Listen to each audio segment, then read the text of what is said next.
Hello साथियों, कैसे हैं आप सभी लोग। आज भारत में बैंकिंग की आखिरी क्लास है। इससे पहले जो क्लासेस मैंने कराई हुई हैं उसमें जो बैंकिंग से जुड़ी मुख्य अवधारणाएं कॉन्सेप्ट थे उन्हें पूरा कवर कर लिया गया है। तो फिर आज की क्लास में क्या है, आज की क्लास में सिर्फ बैंकों का वर्गीकरण, उससे जुड़े हुए कुछ शब्द जो आपको जानना बहुत जरूरी है, उनको कवर करके आज भारत में बैंकिंग को समाप्त किया जाएगा।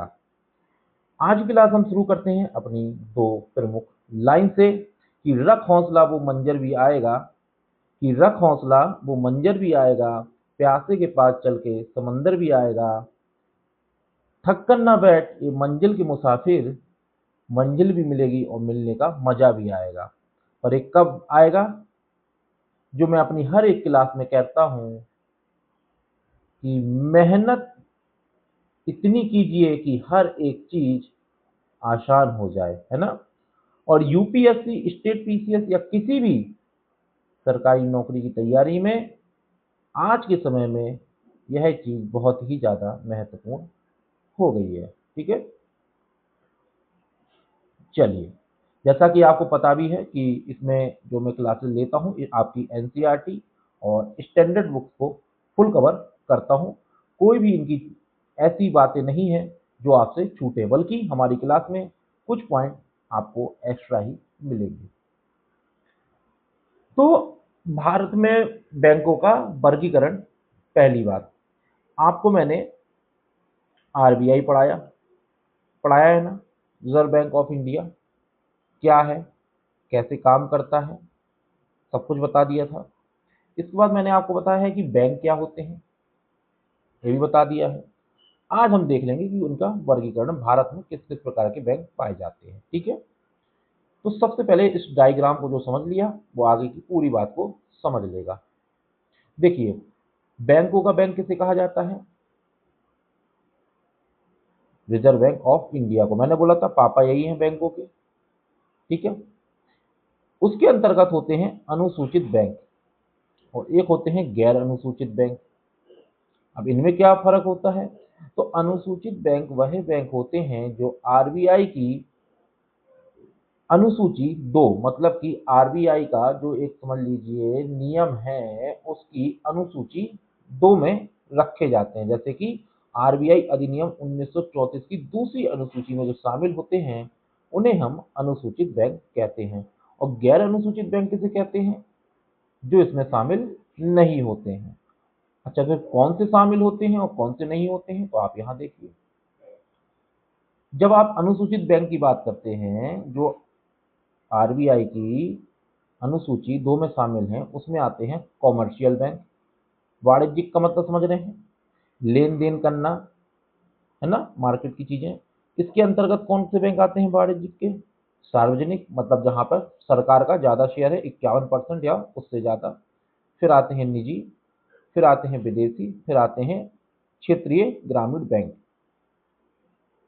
इसी के अंतर्गत अनुसूचित बैंक में सहकारी बैंक आते हैं। तो सहकारी बैंक क्या है, इसके अंतर्गत है शहरी, राज्य शहर सहकारी और जिला केंद्रीय। तो आप कहेंगे क्या सर, आप हमको इस डायग्राम के माध्यम से बताकर इस चीज को कंप्लीट कर देंगे क्या। मैं कहूँगा मैं कोई भी चीज आपको पता है अधूरी नहीं छोड़ता कि जब तक कि वो चीज बिल्कुल आपको एकदम मजबूत ना हो जाए।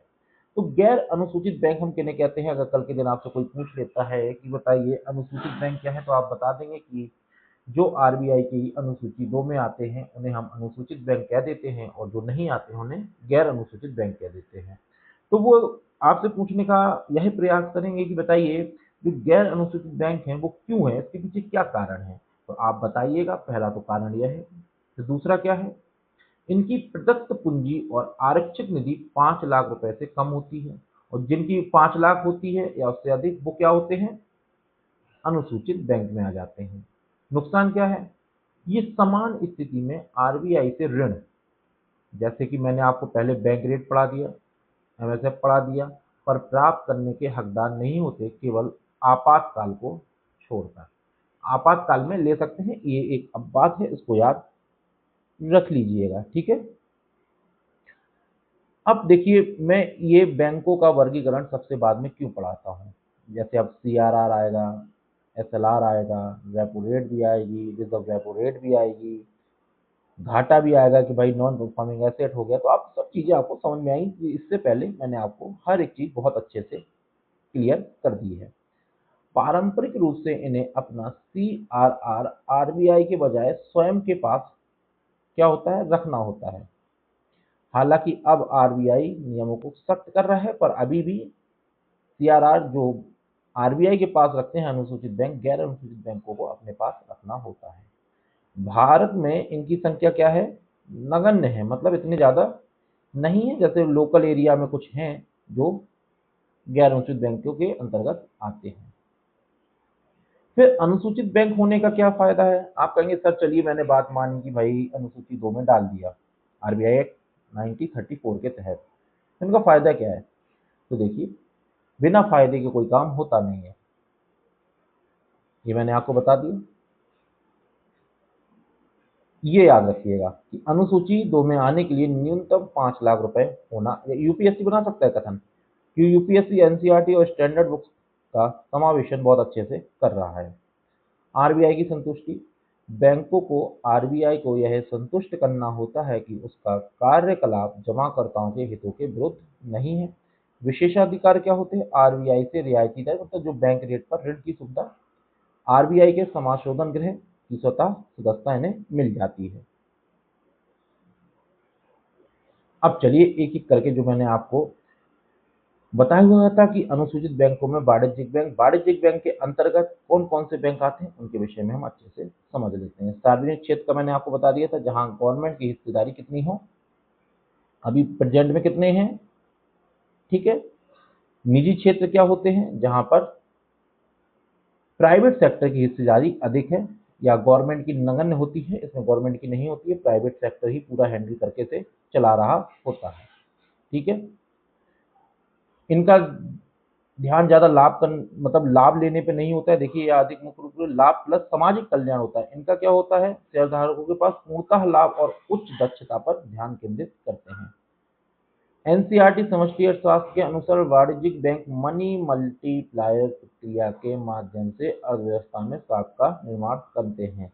तो बताइए मनी मल्टीप्लायर क्या है? मुद्रा गुणांक मैंने आप लोगों को पढ़ाया था, बहुत अच्छे से पढ़ाया था। तो यही चीजें हैं कि जब ये चीजें आती हैं और आपका रिवीजन अच्छे से होता है तो आप आराम से समझ लेते हो। पहले क्या होता है था कि आप सबसे पहले बैंकों का वर्गीकरण पढ़ते हो, जो गलत अवधारणा है, क्योंकि उस समय आपके कॉन्सेप्ट मजबूत होते नहीं है। आप जब डायरेक्ट वहां पर पढ़ना शुरू करते हो तो यहाँ पर आके कंफ्यूजन आपको क्रिएट होता है, ठीक है। चलिए,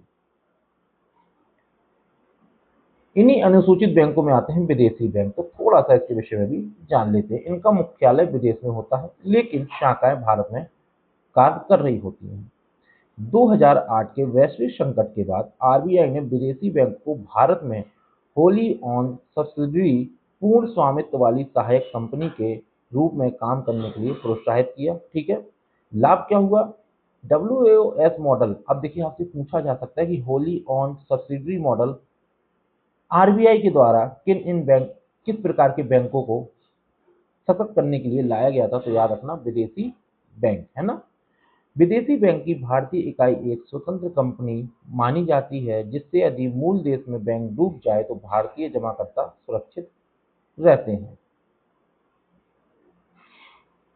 क्षेत्रीय ग्रामीण बैंक क्या होते हैं? जो आपके अनुसूचित बैंक के अंतर्गत आते हैं, आरबीआई इन्हें अनुसूची 2 में रख रही है। तो बताइए क्षेत्रीय ग्रामीण बैंक क्या है? तो ग्रामीण क्षेत्रों में ऋण की कमी को पूरा करने के लिए स्थापित किए जाते हैं। इतिहास, 2 अक्टूबर 1975 को, ये देखिए ये फैक्ट याद रखिएगा, किनकी सिफारिश से हुए थे? नरसिंहम समिति की आधार पर। पहला बैंक कहाँ था? प्रथम बैंक आपका मुरादाबाद उत्तर प्रदेश में खुला।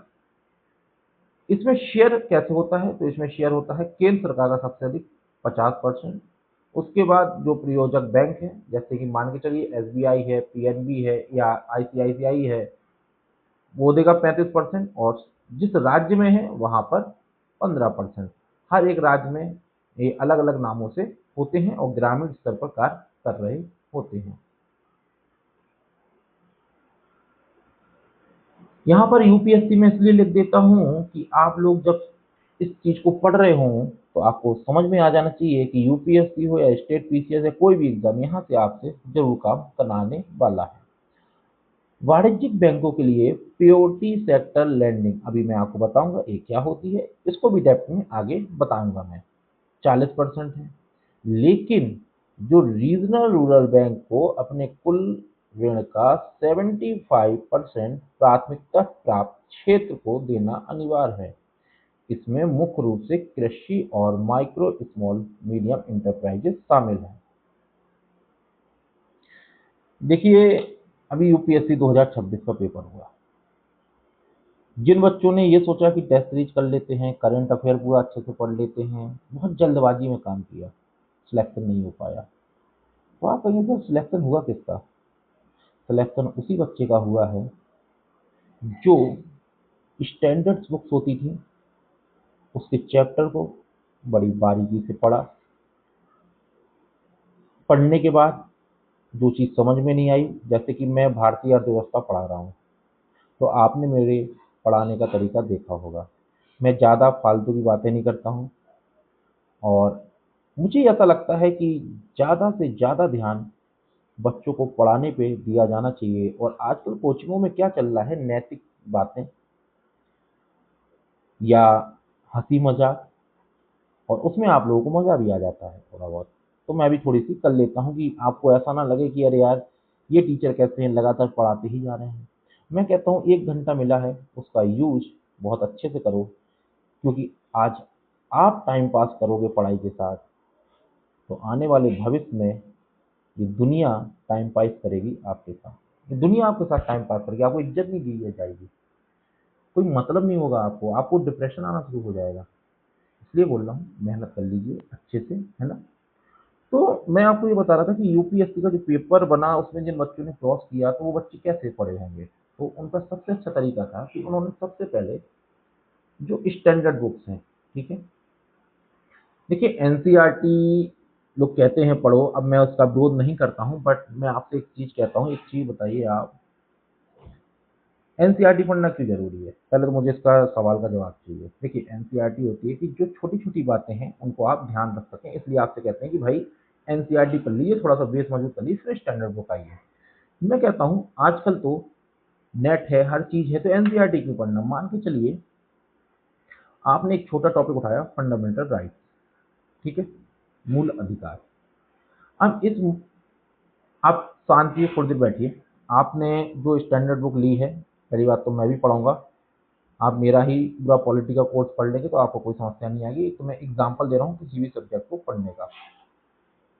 तो किसी बुक से आप पढ़ रहे हो, पहले उसको पढ़ लिया, ठीक है, जो उसमें मौलिक चीजें थी आपने देख ली। फिर आपका प्रश्न उठा कि यार इसमें ये नहीं था कि फंडामेंटल राइट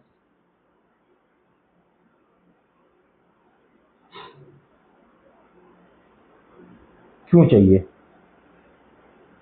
इसमें ये भी नहीं था कि इसका इतिहास क्या है, कहाँ से इसका उद्भव हुआ, क्यों लाए गए, क्या इतना लाना आवश्यक था। भारत में कैसे ये कार्य कर रहे हैं फंडामेंटल राइट्स, ठीक है। फिर उसके बाद आपको सोचना है कि यार इनमें वर्तमान में क्या बदलाव हुए या वर्तमान में क्या क्या चीजें इनमें ऐड की जा रही हैं या इनका कितना विस्तार किया जा रहा है। फिर आपको पढ़ना है कि भविष्य में अगर फंडामेंटल राइट्स में कुछ बदलाव करना है तो कहाँ कर सकते हैं, या जो संसद कानून बना रही है या चीजें कर रही है तो उसके खिलाफ हम उसका यूज कैसे कर सकते हैं। आप ये सब नेट से भी निकाल कर अपने एक शानदार नोट्स बना सकते हैं, बना सकते हैं कि नहीं, मेहनत करना आना चाहिए। तो एनसीईआरटी इसलिए मैं ज़्यादा वो नहीं कहता हूँ कि आप लोग पढ़ें। और अगर आप देखिए सबसे ज़्यादा 2 सब्जेक्ट में ज़्यादा कहता हूँ कि अर्थव्यवस्था और राज्य व्यवस्था, तो इनकी एनसीईआरटी ज़्यादा लोग पढ़ते हैं। तो पर मेरी क्लास में पूरा एनसीईआरटी और स्टैंडर्ड बुक कवर है, तो आपको पढ़ना भी कोई आवश्यक नहीं है। तो आपको क्या करना है कि जैसे आपने पूरा चैप्टर पढ़ लिया, अब पढ़ने के बाद क्या करो, नेट है, या ये मान के चलिए कोई एक बुक लाइए, बुक का नाम भी मैं बता दूंगा पर्सनली, आप लोग मुझे टेलीग्राम पे मैसेज कर दीजिएगा, ठीक है। वहां से जैसे फंडामेंटल राइट पढ़ लिए, अब आपको प्री निकालना है, तो प्री निकालने के लिए क्या होता है, उस टॉपिक से 50 तो न्यूनतम है, 50 से 70 क्वेश्चन की प्रैक्टिस कर लो। ये हो गई प्री के लिए। फिर मेंस के लिए क्या करना है, मेंस के लिए इस पर 60, पहली बात तो देखिए हर एक टॉपिक पे नहीं किया जाता। जिस एग्जाम की तैयारी कर रहे हो सबसे पहले यह देखने का प्रयास करो कि मेंस में सबसे ज्यादा क्वेश्चन उस सब्जेक्ट में किस एक चैप्टर से पूछे जा रहे हैं। फिर उसके 60 से 70 आंसर लिख डालो। अब बताओ वो चैप्टर आपसे कहाँ बच के जाने वाला है। इस तरीके से 1 साल तैयारी कर लो जी जान लगा के, आप देखना। और मैं ज़्यादा बड़ी बात नहीं कहता हूँ, आप क्या करो, पॉलिटी, इकोनॉमी, है ना, जियोग्राफी और आपका इन्वायरमेंट, और जो इन्वायरमेंट है या जो साइंस है, ये तो पूरा टोटल आप मान के चलो कि थोड़ा सा बेसिक जान लो, करंट पे चले जाओ। इसके लिए कहाँ चले जाओ, करंट आधारित। क्योंकि ज़्यादातर जो भी मेंस में या जो भी प्री में क्वेश्चन बन रहे हैं, इनपे करंट पे ही आधारित बन रहे हैं। सबसे ज़्यादा करंट अगर ढूंढने का प्रयास करो तो इन्वायरमेंट और साइंस का ढूंढ के पढ़ो। उसके बाद इन 3 सब्जेक्ट, पॉलिटी, इकोनॉमी और ज्योग्राफी का कोर बहुत अच्छे से तैयार कर लो एक बार, बहुत अच्छे से।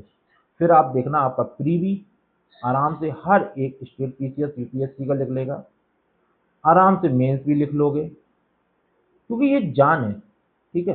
अब आप कहोगे सर वो हिस्ट्री हिस्ट्री जाननी है, मैं कहता हूँ देखिए कई लोग इसमें बोरिंग होते हैं। हिस्ट्री को कैसे पढ़ना है मैं उसका ही बता देता हूँ आप लोगों को, थोड़ा सा समय ले रहा हूँ पर आज ले लेता हूँ। हिस्ट्री क्या क्या है, जैसे कि मान के चलिए कि आप पढ़ेंगे कि कांग्रेस की स्थापना 1885 में ए एम एओ ह्यूम ने की थी, ठीक है भाई, की थी। तो इसके पीछे क्या कारण थे कि इसकी स्थापना करना पड़ी। जैसे लाला लाजपत राय ने बोला, क्या बोला था कि एक सेफ्टी टैंक के रूप में इसकी स्थापना की गई है। गोपाल कृष्ण गोखले ने जी ने भी बोला था। तो इन लोगों ने तो बोल दिया, पर इसकी नींव पहले से रखी जा रही होगी, तो क्यों रखी गई, फिर उन्होंने किस तरीके से कार्य किया, कितना कार्य इनका सफल हुआ असफल हुआ, फिर उसके बाद ये किस तरीके से लंबे समय तक कार्य करती रही, और भविष्य में इसका क्या निर्णायक दांत निकला। इस चीज़ों को जानने के लिए आपको किसी बुक को भी नहीं चाहिए, तो आप नेट से पूछ पूछ के अपने एक पेज लीजिए, उन पे 7-8 हेडिंग लिखिए, उनके आगे एक पोस्टर बना बना के डायग्राम में अच्छे नोट्स तैयार कर लीजिए। ऐसे थोड़े फैक्ट हों और कॉन्सेप्ट अच्छा होना चाहिए। और इस पे मैं कहूँगा कि आप ज़्यादातर कोशिश करिए कि 2000 से 3000 क्वेश्चन की प्रैक्टिस कर लें चैप्टर, मतलब पूरा फुल हिस्ट्री पर। तो आराम से आप हिस्ट्री हिस्ट्री इतनी ही देखिए, हिस्ट्री याद नहीं रह सकती, पर हाँ जो कमांडिंग सब्जेक्ट थे मैंने आपको पहले अच्छे से बता दिया है। और हिस्ट्री में अगर आपको पढ़ना है तो सर्वप्रथम प्रयास करिए कि आर्ट एंड कल्चर और आधुनिक भारत अच्छे से तैयार हो आपका। तो हम लोग कहाँ थे, यहाँ। केलकर समिति और वर्तमान स्थिति क्या है। 1987 में केलकर समिति ने सुझाव दिया कि रीजनल रूरल बैंक ना खोले जाएं क्योंकि ये भारी घाटे में चल रहे थे। अब आप कहेंगे सर ये लाइन डालने की क्या इंपॉर्टेंट सेंस थी यहाँ पर। मैं कहूँगा एक बार यूपीएससी का पेपर देखो, कथन बना देगा ना कि किस एक समिति, मतलब ऐसे ही लिख देगा ना, केलकर समिति ने सुझाव दिया था आरबीआई को बंद करने का, कंफ्यूज हो जाओगे। तो हाँ बिल्कुल घाटे में चल रहे थे, उन्होंने कहा इसको थोड़ा सा बंद किया जाए और ना खोला जाए। वर्तमान में सरकार ने नए आरआरबी खोलने के बजाय मौजूदा ही जो रिजर्व रूरल बैंक थे एकीकरण और उनके पूंजीकरण पर जोर दे रही है। ये भी कथन में बन जाएगा आपका, ठीक है। और एक ये कथन में मतलब ये बन के चलो कि पहला कथन ये हो गया, दूसरा कथन ये हो गया, तीसरा ये हो गया। और यूपीएससी ने फिर दे दिया आपको केवल एक, केवल दो, 1 2 3 इनमें से कोई नहीं, कंफ्यूज हो जाओगे। इसलिए हर एक लाइन मेरी क्लास की बहुत महत्वपूर्ण है, क्योंकि मैं जब इन नोट्स को बनाता हूँ तो हर एक चीज़ का विशेष ध्यान रखता हूँ कि एग्जाम में कहाँ से क्या पूछ सकते हैं। अब अनुसूचित बैंक मैंने आपको बताया कि वाणिज्यिक बैंक में मैंने आपको बताया कि उसके अंतर्गत सरकारी निजी, विदेशी और आपका सहकारी, ठीक है, और रीजनल रूरल बैंक आते हैं। अब अनुसूचित बैंकों में ही सेकंड पार्ट जो हमारा था वो था कोऑपरेटिव बैंक। ये क्या होते हैं? बहुत ही सरल भाषा में ये देखिए, ठीक है।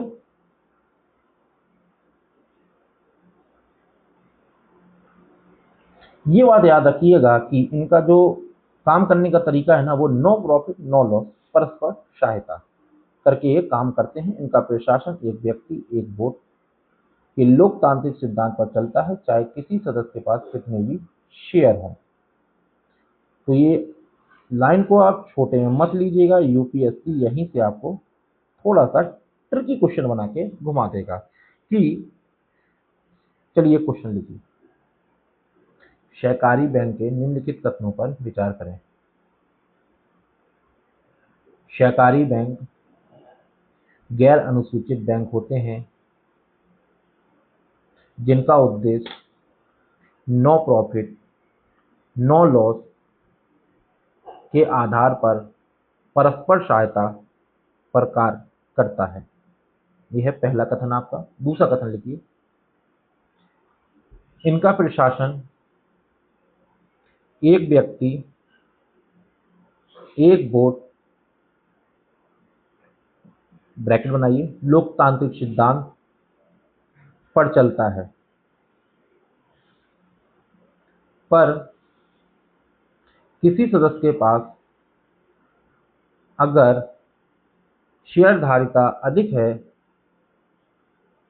तो वह इस पर प्रशासन करने का अधिक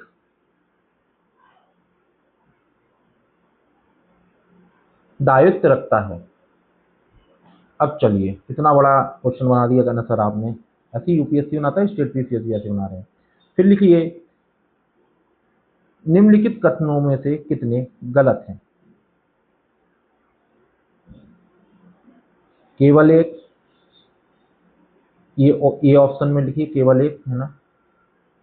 बी ऑप्शन में लिखिए केवल दो, सी ऑप्शन में लिखिए एक और दो, डी ऑप्शन में लिखिए इनमें से कोई नहीं। बताइए इसका आंसर। तो इसका बिल्कुल सही आंसर सी ऑप्शन है, दोनों ही गलत हैं। अब आप कहेंगे सर पहला वाला, मैं कहूँगा पहले वाले में आपने ध्यान दिया, सहकारिता जो बैंक हैं ये गैर अनुसूचित नहीं है। कैसे हैं? अनुसूचित बैंक हैं, वहां पर आपने गलती कर दी है ना। और यहाँ से इस तरीके से याद रखना, कितना भी हो सबको बराबर का हिस्सा है, ठीक है, चाहे किसी सदस्य के पास कितने भी शेयर हो।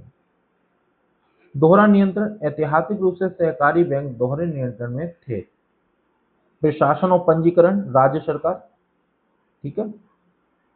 बैंकिंग का लाइसेंस जैसे सीआरआर, एसएलआर, आरबीआई द्वारा और नाबार्ड के माध्यम से करना होता है। तो ये वाली लाइन भी आपको याद रखना है दोनों। आज की क्लास में फैक्ट और थोड़ा सा कॉन्सेप्ट वाली लाइनें हैं जो मैं समझा दे रहा हूँ, वो फैक्ट आपको बता रहा हूँ जहां जहां याद रखना है।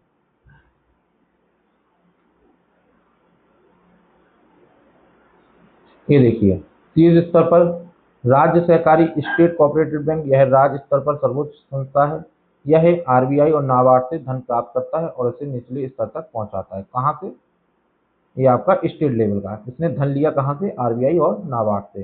तो डिस्ट्रिक्ट लेवल पे क्या होगा? ये जिला स्तर पर क्या करते हैं? ये क्या करते हैं? राज्य स्तर और प्राथमिक समितियों के बीच कड़ी का काम करते हैं। तो प्राथमिक समितियां क्या होती हैं? जमीनी स्तर पर ग्राम पंचायत पर किसानों को सीधे जोड़ती हैं, किसानों को ऋण देती हैं, ठीक है। दीर्घकालीन ऋण के लिए आपको यहाँ पर जाना होता है। ये फैक्ट है, इसको याद रखिएगा। अब आते हैं शहरी सहकारी बैंक, ठीक है, ग्रामीण बता दिया। देखिए, शहरी और अर्ध शहरी क्षेत्रों में लघु व्यवसाय को ऋण देते हैं। पीएमसी बैंक घोटाले के बाद सरकार ने कड़े कदम उठाए थे इनके लिए। अधिनियम देख लीजिए, इसमें सभी जो भी शहरी सहकारी बैंक हैं और बहुराज्य सहकारी बैंकों को पूरी तरह से अब क्या है, आरबीआई सीधा नियंत्रण का करता है। अब आरबीआई इनके सीईओ को हटा सकता है, वोट को भंग कर सकता है और बिना रोक टोक ऑडिट कर सकता है। ये लाइन याद रखिएगा, यूपीएससी स्टेट पीसीएस कभी भी डाल सकते हैं, ठीक है। इनसे दोहरे नियंत्रण की समस्या समाप्त हो गई। पहले क्या था, नाबार्ड और आरबीआई दोनों, अब टोटल आरबीआई। चलो, अब मैंने आपको बता दिया कि आरबीआई के अंतर्गत अनुसूचित बैंक क्या है, गैर अनुसूचित बैंक क्या है, अनुसूचित बैंकों में जो जो बैंक आते हैं सब बता दिया। अब हमारा सेकंड पार्ट स्टार्ट है कि भाई एक विभेदित बैंक क्या है। तो स्मॉल फाइनेंस बैंक, भुगतान बैंक, है ना, आपने नाम सुना होगा। वित्तीय समावेशन को बढ़ाने के लिए आरबीआई द्वारा स्थापित विशेष बैंक हैं ये, ठीक है, सार्वभौमिक बैंक नहीं है। इनके लिए कौन कौन सी समिति बनी, तो नचिकेत मोड़ समिति, प्रभावी श्रमिकों, कम आय वाले परिवारों और असंगठित क्षेत्र को बैंकिंग नेट में लाना और प्रेषण को आसान बनाना। प्रेषण क्या होता है, रेमिटेंसेस क्या होते हैं, ये चीज, ये अवधारणा तो पहले से मुझे आपको बैलेंस ऑफ पेमेंट में बतानी है। चलो यहाँ बता देता हूँ। ये दुबई समझ लीजिए, इंडिया समझ लीजिए। यहाँ पप्पू जी गए कमाने, पप्पू जी इंडिया के हैं और ये अपने फैमिली को पैसा भेज रहे हैं। तो ये दुबई से जो पैसा यहाँ भेज रहे हैं वही रेमिटेंसेस है, ठीक है। क्या नहीं कर सकते, ये ऋण बिल्कुल नहीं दे सकते। ये लाइन बिल्कुल याद रखिएगा कि भुगतान बैंक ऋण बिल्कुल नहीं दे सकते। ये क्रेडिट कार्ड जारी नहीं कर सकते, बहुत इंपॉर्टेंट लाइन है इसलिए मैं बार बार मार्क कर रहा हूँ। ये एनआरआई जमा स्वीकार नहीं कर सकते। इन तीनों लाइनों को याद रखना। अगर कथन बना दिए गए कि भुगतान बैंक के निम्नलिखित कथनों पर विचार करें, तो इन तीनों लाइनों पर बहुत ज़्यादा महत्वता है, याद रखिएगा। क्या कर सकते हैं, अधिकतम 2 लाख रुपए तक केवल मांग जमा स्वीकार कर सकते हैं। मतलब जो मांग जमा का मतलब समझते हैं, डिमांड डिपॉजिट, मैंने जमा किया मैं कभी भी निकाल सकता हूँ। एटीएम, डेबिट कार्ड और इंटरनेट बैंकिंग जारी कर सकते हैं। केवल कितना, 2 लाख रुपए।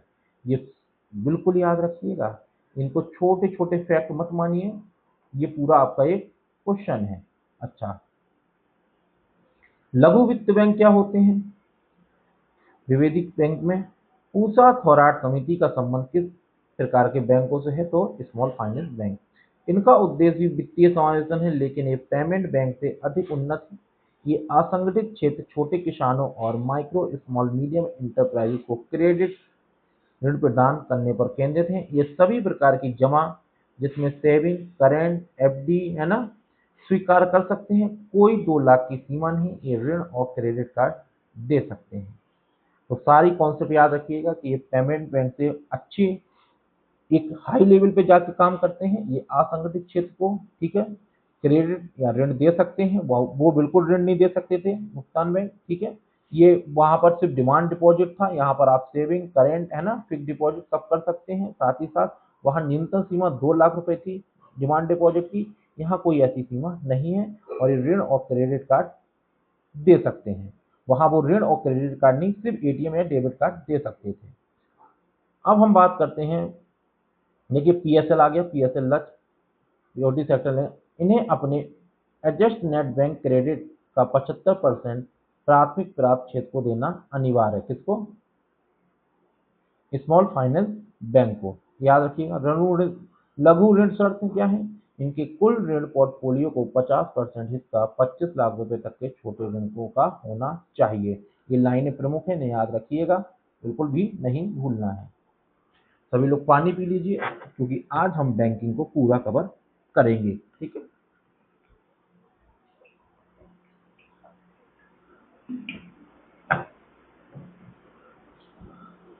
अखिल भारतीय वित्तीय संस्थान। तो अभी तक आपने क्या पढ़ा, अभी तक आपने पढ़ा कि आरबीआई के अंतर्गत अनुसूचित और गैर अनुसूचित बैंक होते हैं।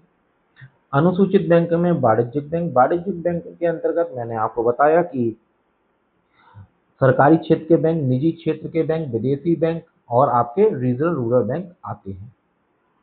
फिर उसके बाद आपको उसी के अंतर्गत बताया, अनुसूचित बैंक के अंतर्गत आते हैं सहकारी बैंक। तो सहकारी बैंक क्या होते हैं, राज्य स्तर पर, जिला स्तर पर, फिर आपके ग्रामीण स्तर पर, सब कुछ उसमें भी अच्छे से बता दिया। फिर सेकंड चीज मैंने बताई कि विभेदीकृत बैंक क्या होते हैं, भुगतान बैंक क्या है, स्मॉल फाइनेंस बैंक क्या है, वो भी क्लियर हो गया आपको। अब ये अखिल भारतीय संस्थाएं क्या है, तो देख रहे हैं आप कुछ भी नहीं छूटने वाला आपका। इसी तरीके से मैं पढ़ाता हूं कि एक भी चीज ना रह जाए, और जो एग्जामिनर पूछना चाहता है वो पूरा कवर मेरी क्लास में कर दिया जाता है। मेरी क्लास से बाहर कोई चीज नहीं जाने वाली। बेसिक की करंट के लिए तो आपको मेरी करंट क्लासेस देखना पड़ेगी, ठीक है। अर्थव्यवस्था के विशिष्ट क्षेत्रों कृषि, उद्योग, आयात निर्यात, आवास के विकास के लिए शीर्ष पुनर्वित्त संस्थान है। अब देखिए, इनको मैंने एक सारणी में ही बना दिया है, जिससे आपको जो बातें याद रखनी है वो छोटी छोटी बातें हैं जो आपको याद रहे। नाबार्ड की स्थापना देखिए मिलान करने के लिए आ जाएगी, SIDBI, EXIM bank, national housing bank और नेविट। तो इन सब की स्थापना वर्ष आपको याद रखना है। फिर ये कार्य क्या करते हैं, देखिए वो तो यहाँ पर मैंने लिख दिया है यूपीएससी पर। यूपीएससी में इसलिए लिख देता हूँ कि इससे ज़्यादा तो कोई एग्जाम में नहीं पूछा जाता, इसलिए यूपीएससी को मैं पहले ही लिख देता हूँ। शिवरावण समिति का संबंध किससे है, नाबार्ड से। कृषि और ग्रामीण विकास का सर्वोच्च पुनर्वित्त संस्थान है। ये डायरेक्ट लोगों को नहीं देता है लोन, बात याद रखिएगा, ऋण। ये किनको देता है, जो सहकारी बैंक है उन्हें देगा, वो भी स्टेट लेवल के, है ना। यह रीजनल रूरल बैंक और सहकारी बैंकों का पर्यवेक्षण भी करता है। फिर सिडबी सूक्ष्म लघु और मध्यम उद्योगों के लिए प्रमुख वित्तीय संस्थान है, यह मुद्रा का संचालन करता है, ठीक है। भारतीय एग्जिम बैंक क्या है, भारतीय निर्यातकों और आयातकों को वित्तीय सहायता प्रदान करना, भारतीय कंपनियों के विदेशी निवेश को बढ़ावा देना। आवास वित्त कंपनियां, नेशनल हाउसिंग बैंक क्या है, 1988 के शीर्ष संस्थान 2019 से एचएफसी का विनिमय आरबीआई के पास आ गया। एनएचबी केवल पुनर्वित्त करता है, ठीक है। फिर ये नेविट क्या है, भारत का नया डीएफआई डेवलपमेंट फाइनेंस इंस्टीट्यूशन, जो बुनियादी ढांचे इंफ्रास्ट्रक्चर के लिए दीर्घकालिक ऋण देता है। तो इनको फैक्ट है, याद रखना है, ठीक है। अखिल भारतीय वित्तीय वित्तीय संस्थान है आपके।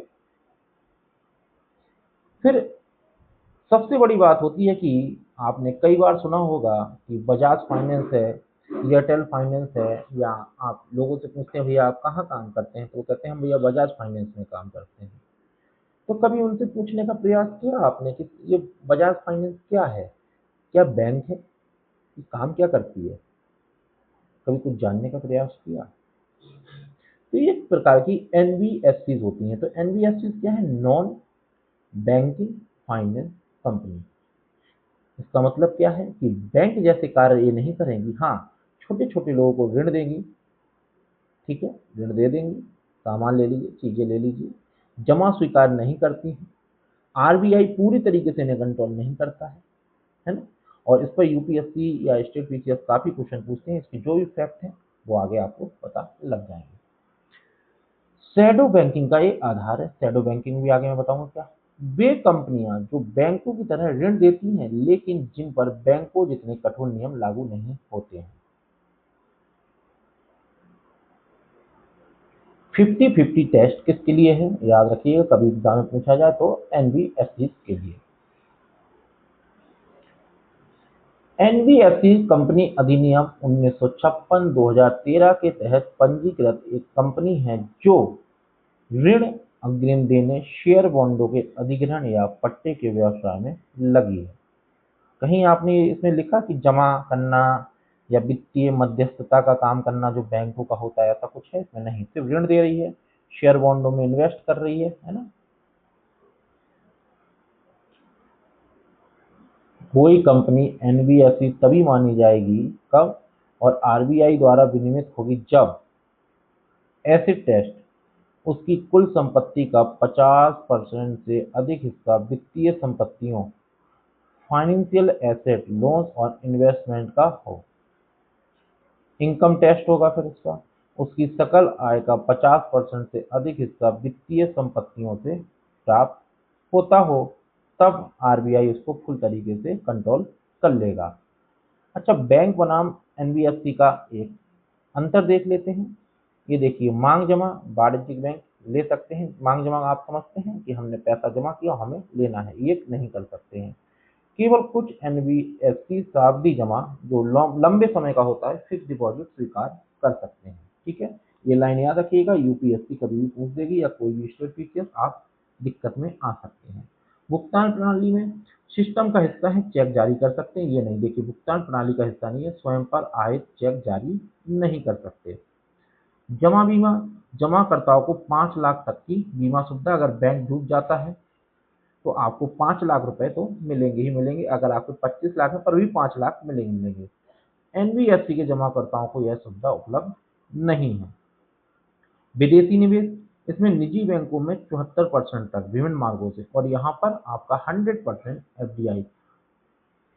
ठीक है, फॉरेन डायरेक्ट इन्वेस्टमेंट, ये मैं आपको बैलेंस ऑफ पेमेंट में सब चीजें क्लियर करूंगा। तो ये इनमें अंतर होता है, और क्वेश्चन जो बनेगा वो यहीं से बनेगा, तो इस चीज को बहुत अच्छे से याद रखना है।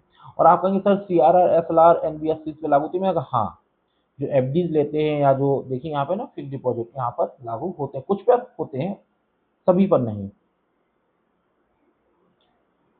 एनबीएफसी का मुख्य वर्गीकरण देखिए, एनबीएफसी डी, एनडी और एनडी। देखिए ये ठीक है, पढ़ लीजिए, एक्स्ट्रा नॉलेज है इतनी तो ठीक है, मैंने दे दी क्योंकि यूपीएससी आजकल थोड़ा डेप्थ में जा रही है। एनबीएफसी में भी जो जनता से सावधि जमा स्वीकार कर सकती है उन्हें एनबीएफसी डी, और जो जमा स्वीकार नहीं करती एनबीएफसी एनडी। और एनबीएफसी एनडीएसआई क्या है, वे गैर जमा स्वीकार करने वाली एनबीएफसी जिनकी संपत्ति का आकार 500 करोड़ रुपए उससे अधिक है, इनके डूबने से अर्थव्यवस्था पर बड़ा प्रभाव हो सकता है। ये विशेष एनबीएफसी हैं जो केवल समूह कंपनियों के शेयरों में निवेश करती हैं। इनकी कुल संपत्ति कम से कम 90% पर निवेश समूह कंपनी शेयर इन पर होना चाहिए। इस 90% में से कम 60% निवेश समूह कंपनियों या इक्विटी शेयर का होना अनिवार्य है। इतनी एक्स्ट्रा नॉलेज आप मत लीजिए, जब मेंस की आंसर राइटिंग कराऊंगा तब उसमें मैं बता दूंगा ये सब चीजें। शैडो बैंकिंग क्या होती है, ऊपर मैंने आपको बताया था, जैसा कि देखिए शैडो बैंकिंग बैंकों के बाहर होने वाली वित्तीय मध्यस्थता या ऋण देना, जैसा एनबीएफसी कर रही थी, वो भी एक शैडो बैंकिंग है। एनबीएफसी भारत में शैडो बैंक हैं क्योंकि ये ऋण तो देते हैं, लेकिन बैंकिंग नियमों जैसे कि कुछ सख्ती से बचते हैं, पर कुछ एनबीएफसी पर सीआरआर और एसएलआर लागू होता है। 2018 के आईएलएनएफएस संकट का मुख्य कारण एएलएम मिसमैच था। एनबीएफसी अक्सर बाजार में शॉर्ट टर्म पैसा उधार लेते हैं, म्यूचुअल फंड वाणिज्यिक पत्र के माध्यम से। वाणिज्यिक पत्र में आपको बता चुका था, है ना। और उस पैसे को इंफ्रास्ट्रक्चर, हाउसिंग जैसे लॉन्ग टर्म दीर्घकालिक प्रोजेक्ट के लिए उधार देते हैं। जब शॉर्ट टर्म पैसा चुकाने का समय आता है और प्रोजेक्ट से पैसा वापस नहीं आता तो वो डिफॉल्ट कर जाते हैं। तो ये एएलएम जोखिम था।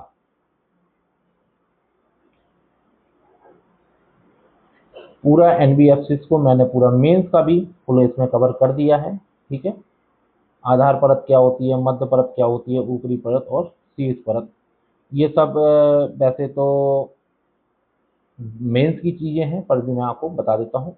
इसमें गैर जमा लेन देन वाली एनबीएफसी 1000 करोड़ से कम संपत्ति, peer to peer lending platform और अकाउंट एग्रीगेटर शामिल हैं। इन पर न्यूनतम विनिमय लागू होता है। और जिस तरीके से यूपीएससी क्वेश्चन पेपर बना रही है, पीसीएस के लिए इंपॉर्टेंट नहीं है, ये बात याद रखिए। पीसीएस वाले चाहें तो इस स्लाइड को स्किप कर सकते हैं, यूपीएससी के लिए है, क्योंकि यूपीएससी थोड़ा सा डेप्थ में चीजें पूछ रही है, तो एनबीएफसी की ये सारी चीजें आपको याद रखनी है। और जो मध्य लेयर वाली होती है वो सभी जमा स्वीकार करने वाली एनबीएफसी, हाउसिंग फाइनेंस कंपनी और 1000 करोड़ से अधिक संपत्ति वाली गैर जमा एनबीएफसी, इन पर सख्त नियम हैं। ऊपरी परत वाली आरबीआई द्वारा विशेष रूप से पहचानी गई टॉप 10 से 15 एनबीएफसी जिनका जोखिम अर्थव्यवस्था के लिए बहुत अधिक है, इन पर बैंकों के समान कठोर विनिमय लागू होते हैं। यूपीएससी ने क्वेश्चन बनाया भी था कि एनबीएफसी पर सीआरआर और एसआरआर लागू होता है, और ये देखिए ये बात यहाँ से उन्होंने निकाल कर दी थी, हाँ होता है कुछ पर। आदर्श रूप से यह परत खाली रहेगी। आरबीआई किसी एनबीएफसी को इस परत में तभी डालेगा जब व्यवस्थागत जोखिम अत्यधिक चरम पर पहुंच जाए। तो ये सारी चीजें आपको याद रखनी है, आने वाले पीढ़ी के लिए ध्यान रहे। अब आपने एनबीएफसी भी समझ लिया है, ठीक है। अब हम समझेंगे बेशल मानक क्या होते हैं। इसको थोड़ा सा स्पीड में इसको भी आगे बढ़ेंगे, ठीक है। वैश्विक बैंकिंग प्रणाली को जोखिम मुक्त मतलब जोखिम नहीं होने से बनाने के लिए बैंक और इंटरनेशनल सेटलमेंट द्वारा जारी अंतरराष्ट्रीय ये मानक है। बेसल मानक जो फर्स्ट आया था 1988 में, यह पूरी तरह से केवल क्रेडिट जोखिम पर केंद्रित था। इससे न्यूनतम पूंजी आवश्यकता का 8% तय की गई। भारत ने इसे 1999 में अपना लिया था। बेसल सेकंड क्या है, ये देखिए, न्यूनतम पूंजी की आवश्यकता, पर्यवेक्षी समीक्षा, बाजार अनुशासन। ठीक है, इनको पढ़ लीजिएगा, बहुत इजी है, आराम से समझ में आ जाएंगे। बेसल थर्ड 2008 में आया जब वित्तीय संकट हो चुका था। लेहमैन ब्रदर्स के पतन ने दिखाया कि बेसल थर्ड पर्याप्त नहीं था। बैंक कागजों को सुरक्षित दिख रहे थे लेकिन उनके पास वास्तविक तरलता नहीं थी, इसलिए बेसल थर्ड लाया गया। पूंजी की गुणवत्ता और मात्रा बढ़ाना। ठीक है, आर्थिक जो झटकों के सहने के लिए तरलता के लिए कड़े नियम। बैंकों द्वारा अत्यधिक उधार को रोकने के लिए लेवरेज अनुपात लागू करना। अब आप कहेंगे सर इसको इतनी जल्दी क्यों कर रहे हैं, तो मैं आपको बता दूं, बेसल मानक सिंपल सी एक चीज याद रखिएगा कि ये इसलिए बनाए गए थे कि जो बैंक डिफॉल्ट हो रहे थे या सही से काम नहीं कर रहे थे, इससे किसी भी देश की अर्थव्यवस्था को चोट पहुंचती है। साथ ही साथ लोगों का विश्वास भी बैंकों से कम होता है और सरकार से भी विश्वास कम होता है। तो इसके लिए ये मानक बनाया गया कि कल के दिन मान के चलिए कि अगर वो बैंक डिफॉल्ट भी होता है तो लोगों का पैसा आराम से लौटाया जा सके और देश की सरकार को भी ज़्यादा नुकसान ना हो। तो यही सब नियम है ना। तो इस वजह से ये बनाए गए थे। हमारी मुख्य बात यहाँ शुरू होती है यहाँ कि भारत क्या कर रहा है और इनकी डिमांड क्या है और भारत किस तरीके से इसे अपना रहा है। बैंकों को अपनी रिस्क वेट एसेट का 2.5 अतिरिक्त पूंजी के रूप में अच्छे समय में जमा करना होता है ताकि जब आर्थिक मंदी आए और बैंकों को नुकसान हो तो वे इस प्रकार इस बफर का उपयोग कर न्यूनतम का उल्लंघन किए बिना निकाल सकें। अर्थव्यवस्था चक्रीय होती है। जब अर्थव्यवस्था बूम होती है तो बैंक अंधाधुंध ऋण देते हैं जिससे क्रेडिट बदल क्या होता है, बबल बनता है। इसे रोकने के लिए आरबीआई बैंकों को 0 से 2% के बीच में अतिरिक्त पूंजी रखने का निर्देश दे सकता है ताकि बैंक ऋण देने की गति धीमी करें और भविष्य में संकट के लिए पूंजी बचाएं।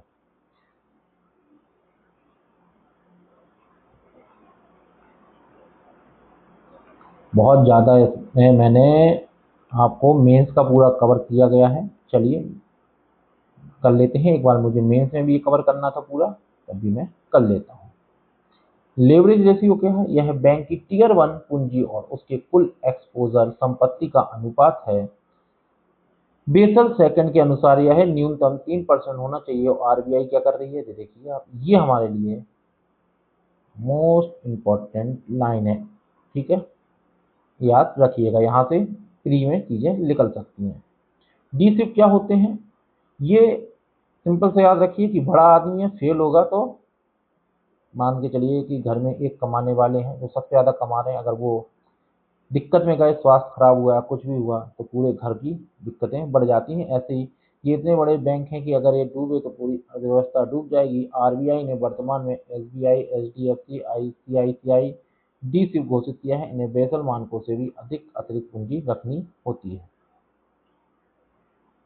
बेसल थर्ड एलसीआर क्या है, लिक्विड कवरेज रेशियो।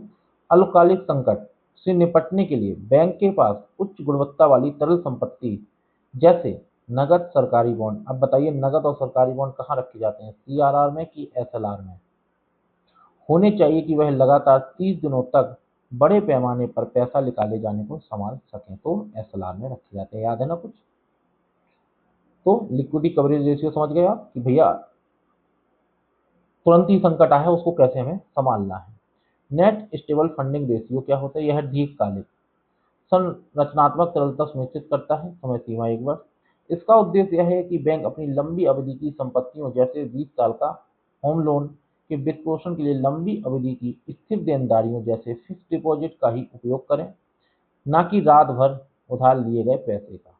जो मैंने आपको कहाँ पढ़ाया था, मुद्रा बाजार में, याद है ना, कॉल मनी और नोटिस मनी, कुछ याद आ रहा है।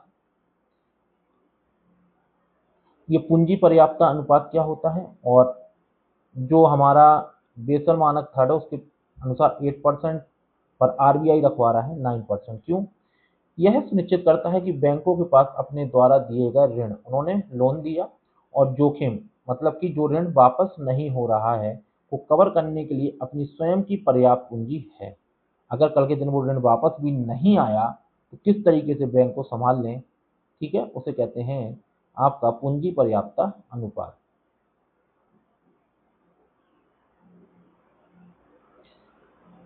अब पूंजी पर्याप्तता अनुपात के टियर 1, टियर 2 और रिस्क बेस्ड एसेट को हम समझ लेते हैं। यह बैंकों की मुख्य सर्वोत्तम गुणवत्ता वाली पूंजी है जो नुकसान को तुरंत बैंकों के चालू रहते हुए अवशोषित कर सकती है। इसमें शामिल है paid up capital, equity share और घोषित भंडार। टियर 2 कैपिटल क्या है?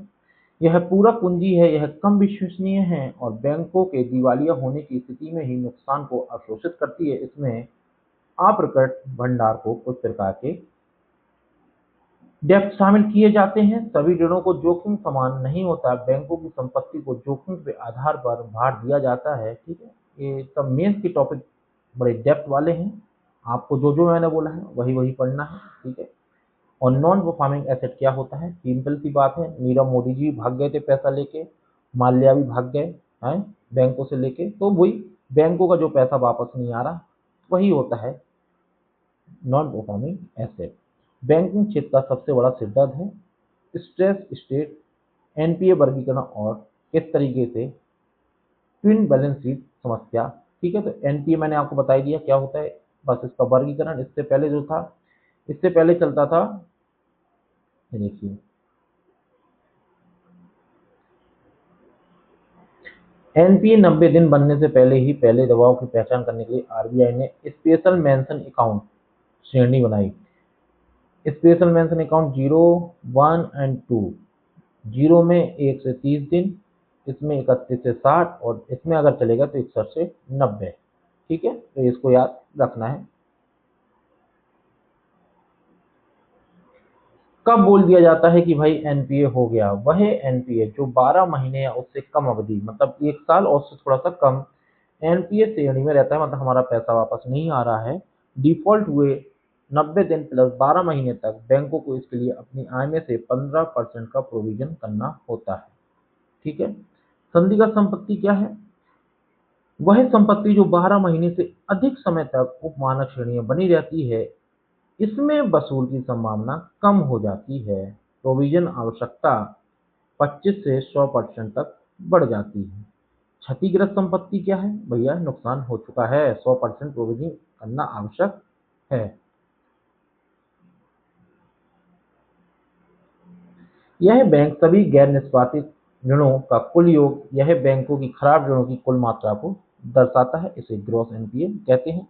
नेट एनपीए, शुद्ध एनपीए क्या है? बैंकों को एनपीए के लिए अपने मुनाफे में से कुछ हिस्सा अलग रखना पड़ता है। जब ग्रॉस एनपीए में से इसमें से प्रोविजनिंग राशि को घटा दिया जाता है तो नेट एनपीए प्राप्त होता है। यह बैंक की वास्तविक हानि को दर्शाता है और ये फॉर्मूला याद रख लेना, कभी भी पूछा जा सकता है।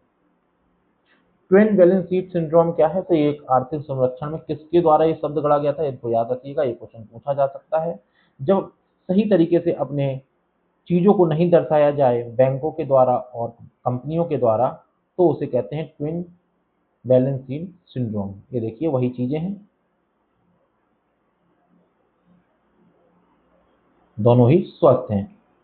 पीसीआर क्या है? Provision coverage ratio. पीसीआर यह दर्शाता है कि बैंकों ने अपने कुल खराब ऋणों के अनुपात में कितना फंड सुरक्षित रखा है, मतलब जो पैसा वापस नहीं आ रहा है, खराब हो चुके हैं वो ऋण, तो कितना पैसा सुरक्षित रखा है, उसे ही हम पीसीआर कहते हैं। और ये थोड़ा सा फैक्ट याद रखिएगा कि उच्च पीसीआर का अर्थ है बैंक अधिक सुरक्षित हैं। वर्तमान में भारतीय बैंकों का पीसीआर बहुत मजबूत है, तो ये फैक्ट याद है और कॉन्सेप्ट याद रखना ही पड़ेगा आपको। अब मैं थोड़ी जल्दबाजी इसलिए कर रहा हूँ, आपको पता होना चाहिए कि ज़्यादा काम की चीज़ें नहीं हैं, जो थी वो पूरी बैंकिंग में कंप्लीट हो गई हैं। हाँ, ये चीज़ें जानना आपको आवश्यक है, इसलिए थोड़ी थोड़ी चीज़ें, और आपको पीडीएफ मेरे टेलीग्राम ग्रुप पर मिल जाएगी। टेलीग्राम ग्रुप का लिंक मेरे चैनल के डिस्क्रिप्शन बॉक्स में आपको मिल जाएगा, वहाँ से डाउनलोड करके आप भी पढ़ सकते हैं। अब जैसे यूपीएससी ने पूछा था कि 4R फ्रेमवर्क किसके लिए आया है, तो याद रखते हैं आप एनपीए, ठीक है। तो ये क्या है, इमेज के लिए आपको चीज़ें याद रखनी है, इनका ऐसे आप डायग्राम ऐसे ही बना सकते हैं, ठीक है। एनपीए का वर्तमान रुझान क्या है? ये करंट अपडेट मैंने दे दिया है। इसको भी याद रखना है। ये सब पढ़ने वाली चीजें हैं, इनमें कुछ भी समझने वाला नहीं है।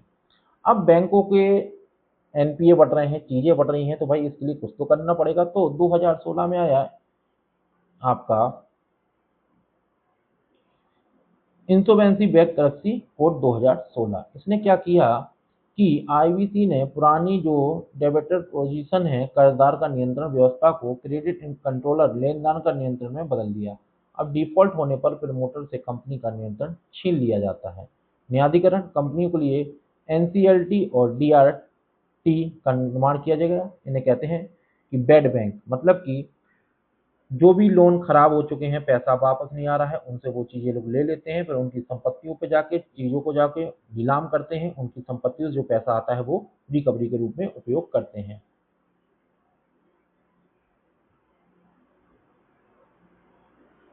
ये देखिए मैंने सारी चीजें हाईलाइट कर ली हैं, आपको ये चीजें पढ़ना है स्वयं से, कुछ चीज स्वयं से भी करना पड़ती है। तो बेड बैंक क्या है, ये देखिए, नेशनल एसेट रिकंस्ट्रक्शन कंपनी, यह बैंकों से 500 करोड़ रुपए से अधिक के फंसे कर्ज को खरीदता है। इसमें सार्वजनिक क्षेत्रों के बैंकों की 51% हिस्सेदारी है। तो आपको क्या रखना है, 500 करोड़। एनएआरसीएल बैंकों को एनपीए के सहमत मूल्य का 15% नकद भुगतान करता है और 85% के लिए सिक्योरिटी रिसिप्ट जारी करता है। फिर भाई ये आईडीआरसीएल क्या है, डेप्ट रेजुलेशन कंपनी, इन संपत्तियों का प्रबंधन और बाजार में मतलब इन्होंने तो जो खराब ऋण थे उनकी संपत्तियों को ले लिया, उनके कागजों को सबको बैंक से ले लिया, अब इन्हें क्या करना है, बेचना है, बाजार में बिक्री करता है। यदि बाजार से 85% पूरी कीमत वसूल नहीं हो पाती तो केंद्र सरकार अधिकतम 30,600 करोड़ रुपए तक की गारंटी देती है। ये याद रखना है, फैक्ट छोटा सा।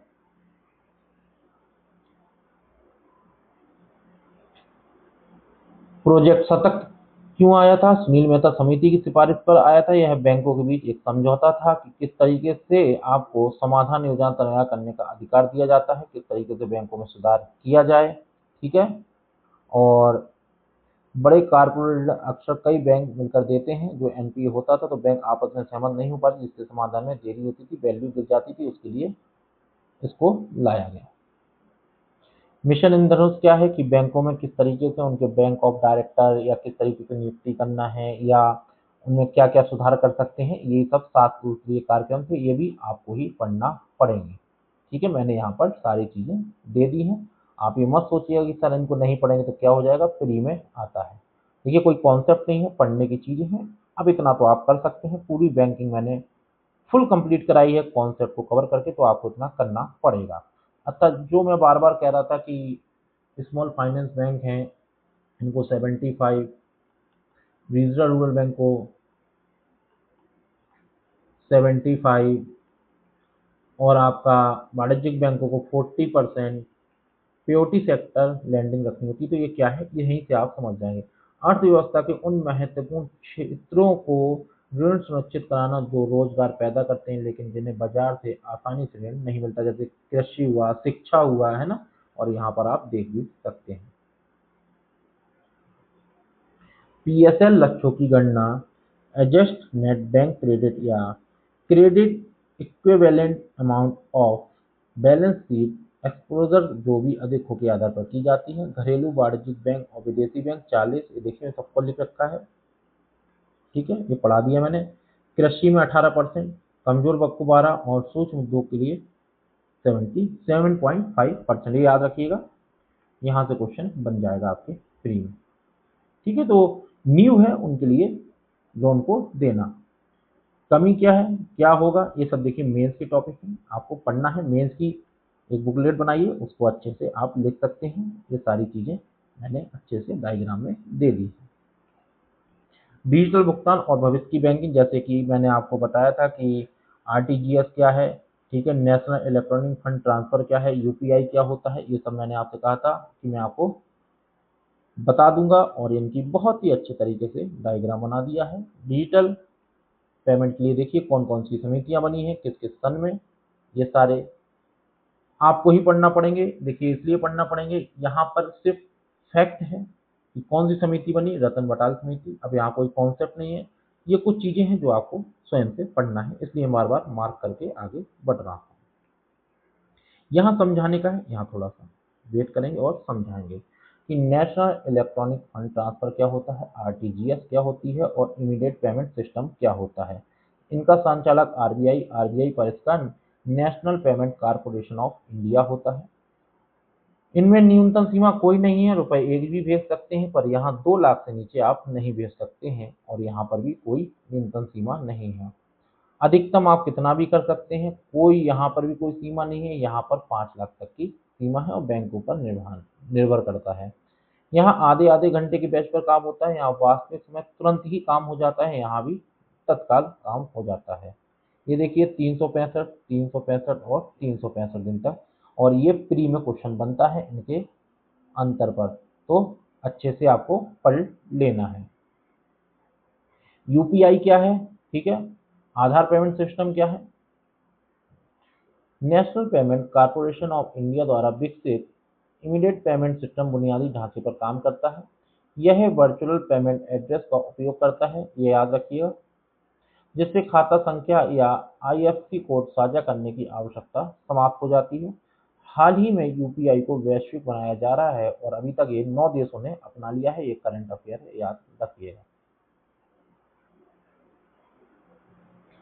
आधार संख्या और बायोमेट्रिक प्रमाणीकरण का उपयोग, ठीक है। वहां जाएंगे, आपकी आधार संख्या लेंगे और आपको पैसा दे देंगे, ठीक है। सेंट्रल बैंक डिजिटल करेंसी, इस पे यूपीएससी प्री में काफी क्वेश्चन आ चुके हैं और अब ये मेंस का फुल टॉपिक हो चुका है, और जो भी इसको तैयार नहीं करेगा मेंस के लिए उसको दिक्कत हो जाएगी, ठीक है। ये बात याद रखिएगा।